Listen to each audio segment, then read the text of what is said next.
Is the Marin Bobcat Trail the best value trail hardtail you can buy for the money? Well, after riding it stock for a few months and then upgrading it with a dropper poster fork and a few other upgrades, I'm going to answer just that.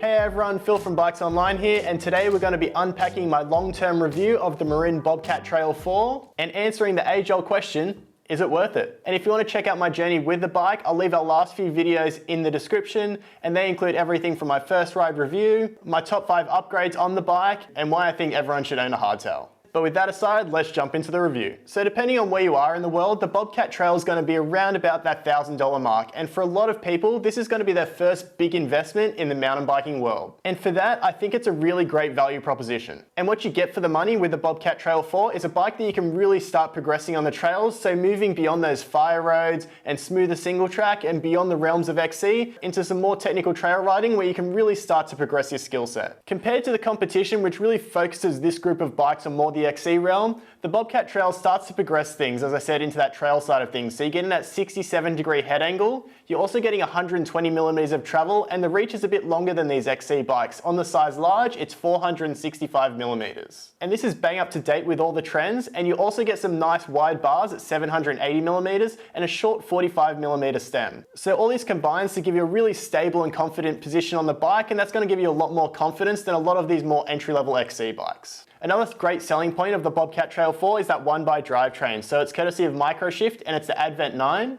If you might not have heard of Microshift, I'll leave a link to our review of that in the description as well, but I've really enjoyed this drivetrain. It shifts really well, and then you've also got that narrow wide chainring and a clutch on the rear derailleur as well. And what this means to you, you're going to get really good chain retention, and then it also is going to reduce a lot of that chain slap as well and hold that chain onto the chainring so you won't be dropping any chains either. And this is really important as you start to tackle some rough terrain. And another great thing, you've also got hydraulic disc brakes, so this is going to give you a lot of confidence braking in all weather conditions and give you a bit better feel at the lever. But putting the geometry and components aside, what I really like about the bike is the upgradability. Main points, you've got internal routing ready for a dropper post as I've installed here. It's also got an oversized straight steerer. So with the handy addition of a external lower headset cup, the fun one I've got here, I'll leave a link in the description, you can actually run a tapered fork, which I've done here. And another point too, with 2 layers of rim tape, I was able to get the stock rims to seat tubeless as well. So now that I've covered all the great things that I like about the specs and geometry of the bike, I do have to cover some downsides, just to be fair. So the first one, the frame's equipped with quick release rear axles, which at this price point is standard among most bikes on the market. So on the trails that you'll be riding this bike on, I don't think it's a huge problem, but as you start to progress your riding and going beyond more intermediate trails, you're going to start noticing that, yeah, you probably want a bike with through axles. And what you'll notice with through axles, they'll just provide a bit more stiffness as the trails get rough. And the last two, there's no real significant protection on the chainstay. It's just got a clear film. So you might want to look to upgrade and put a nice chainstay protector like I've done here on mine. And then the last one, the straight steerer. As I said, I was able to get around this, but a fork with a tapered steerer would make this process a little bit easier. But a lot of these things are more technical, nitpicky stuff, and if you're just starting off in mountain biking, you could probably just ignore what I'm saying. So I know a lot of you don't care about geometry and specs and that kind of stuff like that, so you could probably just skip ahead to here. So let's check on how the bike rides on the trail, and I'll go to my local trail at Daisy Hill, where I actually took my first ride on this bike. So let's start with climbing, and it's a 29er hardtail, so it's gonna climb pretty damn well. I really enjoyed the pedaling position on this bike. That 74-degree seat angle's right where you want it. And with a hardtail, because the forks sag, it does get steeper. So realistically, it's probably around about 75, 76. So this puts you in a really optimal pedaling position on the bike. And in combination with that 67-degree head angle, which I think strikes a good balance between climbing and descending, the front end didn't really wander on those climbs either. When it comes to the weight of the bike, that's going to impact the climbing as well. And completely stock, it was around about 15 kilos, so just under 15, which at this price point is pretty standard. But what I like about the bike, as you upgrade, it can get really light. So as soon as you change that fork and the wheels, and maybe some tires as well, you could probably save around 3 kilos. So that's going to make it a really efficient climber if you upgrade that stuff. So let's move on to descending now, and I know that's why you're really here. And in my initial review, I was really taken back by how well the bike performed on the descents. As I mentioned in that review, when I rode my first entry-level hardtail back in the day, that was 5 years ago, I remember how sketchy it was, and as soon as I got on the dual suspension, I said, I'm never going back to riding a hardtail again. And if I'm being honest with you, I'd become a bit of a dual suspension fanboy. But to be a good reviewer, I really had to remove all this bias, and I'm really glad that I did because I enjoyed my time on this bike, and I'm actually only riding a hardtail for my trails in Southeast Queensland now. Immediately jumping on the bike, you're welcomed with how far geometry and finishing kit has come. As I mentioned earlier, that roomy reach, wide bars, short stem and 67-degree head angle really puts you in a confident position on the bike. And it wasn't that dissimilar to my Polygon Siskiyou T8, which is a full-on trail bike. So as I said earlier, the bike really shines on my trails in Southeast Queensland. So a lot of berms, smoother sections with a lot of rollers, small intermittent tech sections as well. So I'm absolutely having a blast manualing a lot of these and jumping too. But a lot of these trails, they have small little pinch climbs as well. It's a lot of up and downs, and because it's a hardtail and it's pretty efficient, you can really make the most out of these trails. So in the bike's stock form, where I really noticed it was held back a bit was on those technical sections. So the geometry was fine, a lot of the spec was fine too. It was just that fork was holding it back a little. That was a bit janky.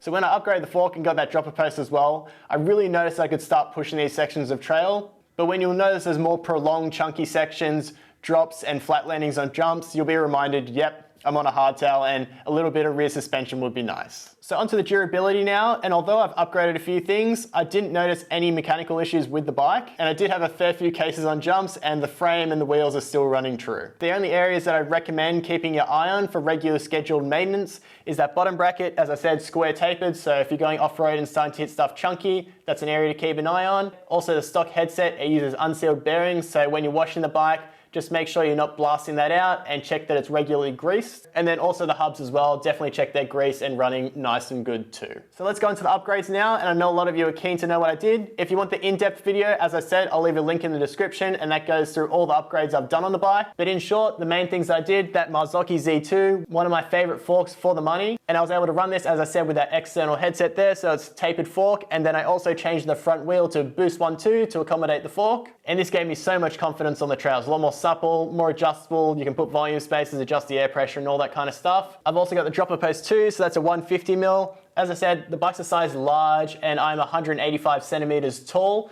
so I was able to run the dropper post no problem at all, but for some people, you just want to make sure with clearance with the bottle cage bolts, so that's something to keep an eye on. But on this bike, I think a dropper post is a must upgrade. Going through those undulating terrain, putting the saddle up and down makes it so much easier. And then the other main one, I've got Maxxis Recon tires front and rear. They're 2.4 inches wide, and I love the Recons. They're a really good tread pattern, so they're fast, but still have decent grip. And then tubeless, I could run them at lower pressures, so the bike's a fair bit more comfortable now, and I've got more grip too. And then also helps with punctures as well. And then I've done some other stuff like my finishing kit, the grips, got rid of those non-lock-on grips, and then got my Entity PP20s on there, so composite flat pedals. And I did change the bars and stem as well, but I don't think this was necessary. It was just because I had some stuff lying around. So on the trail, I really noticed that all these upgrades improved the bike, but I really wanted to know how fast they actually made me and to see if they're actually all worth it. So I went back to Daisy Hill and rode the exact same trail that I did when I rode the bike stock, and I actually improved my time by this much. So the main difference where I made a lot of time was those sections where I was kind of afraid to push the bike, and those technical sections as well, where I was starting to notice that the bike was getting hung up a lot. That fork and the better tires as well made that a lot smoother, and I could attack those sections of trail a lot better too. So yeah, that was pretty cool. So let's compare the bike to a few other options that we stock at Bikes Online. So we're going to compare it to something a little bit more affordable, something a similar price, and then something a bit more expensive. So if you go something more affordable, you're probably looking at something like the Polygon Premier, the Marin Bolinos Ridge, or in the Marin Rock Spring. So the geometry of these bikes, the head angle is going to be a little bit steeper, so around 68 to 69 degrees, and they're going to be more suited to that more recreational style of mountain biking. So more stuff like fire roads, smoother single track, and lighter XC riding. So these bikes, because they do have that steeper head angle, the steering's going to be a little bit quicker, but it is going to be a little bit more twitchy on those steeper descents. And the gearing of these bikes is a lot more suited to high speeds that you're going to find on the road and gravel tracks. So you're going to notice 2x and 3x drivetrains. So if this kind of riding seems more like the stuff that you'll be doing, these are probably a little bit better option for you, and better yet, they're a little bit cheaper. But if you're looking to venture a little bit more off-road into more trail riding stuff, I think the Marin Bobcat Trail 4 is going to be a great option, or even the Marin Bobcat Trail 3, which has the same frame and great geometry, but you're missing out on that 1x drivetrain that the Bobcat Trail 4 has. But if you're looking to save a little bit of extra cash now and upgrade in the future, the Bobcat Trail 3 might be the option for you. So then let's go something a similar price, and that's going to be the Polygon Xstrata. And the geometry is almost virtually identical. You're getting that 67-degree head angle, 120mm of travel, but where the differences are, the Polygon Xstrata has a slightly shorter reach and it has that tapered steerer, whereas the Bobcat Trail 4, slightly longer reach and you've got that straight steerer. And then another difference as well, the Xstrata has a 27.2 seat post and the Bobcat Trail 4 has a 30.9 seat post. So there's going to be a little bit difference there in the dropper post that you can run on the bike. So having ridden both bikes, I think the Xstrata is a little bit more suited to the XC crowd. It's a little bit more efficient on the climbs, and the Bobcat Trail 4 is going to lean more towards that trail and descending side of things. So let's move on to the last one, and this is something a bit more expensive, and that's going to be the Marin San Quentin 2. So this really is that next step up in pricing that you're going to notice a big difference when it comes to the spec of the bike.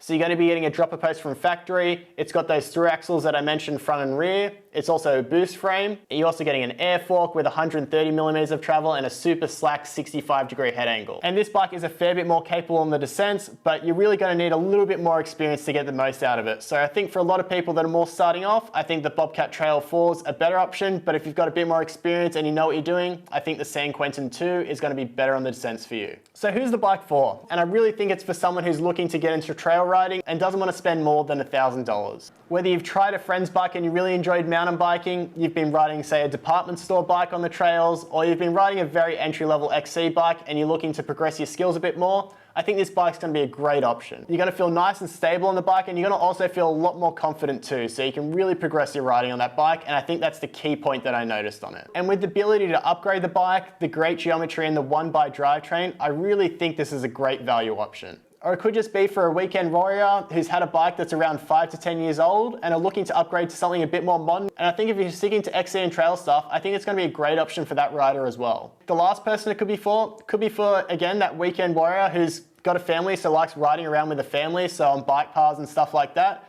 But they also want a bike they can ride on the trails as well. I think this is going to be a great option for them as well. And the ability to run rack bound stuff like that, if you commute or want to run a child seat on the back there, you can do that as well. So with all that being said, do I think the bike's worth it? Absolutely. I've loved my time on the Bobcat Trail 4, and as you can see, because I've upgraded it, it's now my daily bike. But better yet, it's made me fall in love with hardtails, and I'm lusting over hardtails online all the time now, and I can't wait to get my next one. So again, check out all the links to all the videos in the description, and if you enjoyed the video, don't forget to leave a comment, and also subscribe to the channel for more reviews like this in the future. And as always, guys and girls, thanks for watching. See ya.